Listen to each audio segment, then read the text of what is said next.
Bank Indonesia memastikan penerapan BI 7 Days Repo Rate akan berlaku sesuai rencana, yakni pada Agustus mendatang. Untuk memuluskannya, BI sedang memaksimalkan sistem perubahan pemberlakuan bunga bank sentral dari yang terjadi selama ini. BI Rate menjadi BI 7 Days Repo Rate. Gubernur Bank Indonesia Agus Martowardoyo menegaskan rapat Dewan Gubernur pada 19 Agustus 2016 mendatang akan menetapkan suku bunga acuan yang berdasar pada BI 7 Days Repo Rate dan tidak lagi menggunakan BI Rate. Dengan adanya perubahan dasar suku bunga itu, Agus mengharapkan transmisi kebijakan moneter akan semakin efektif untuk mempengaruhi kondisi interbank interest rate.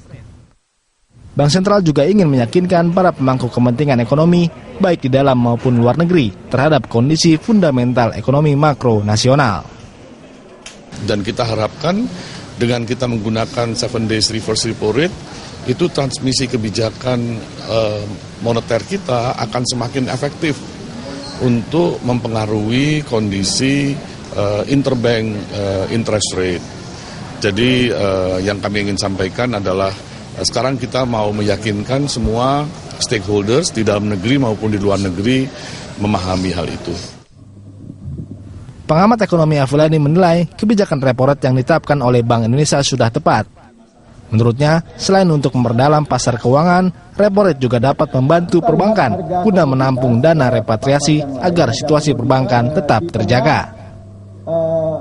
Sejauh bank ini melihat untuk kreditnya masih bisa ekspansi, mereka juga tidak akan banyak masuk di repo. Tapi itu menurut saya menjadi penting karena saya lihatnya nanti kalau dana masuk itu kan tiba-tiba besar ya kan. Jadi itu membutuhkan repo ya menurut saya. Jadi juga rate-nya gitu ya menurut saya memang harus yang melihat situasi global juga. Jangan sampai nanti global jadi lebih baik terus akhirnya mereka dananya juga akan sebagian keluar yang terutama yang tidak ada amnesti gitu.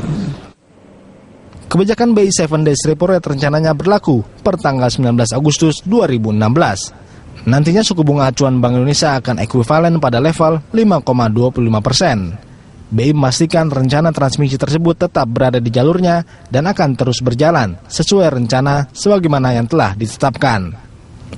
Tim Liputan, Berita 1, Jakarta.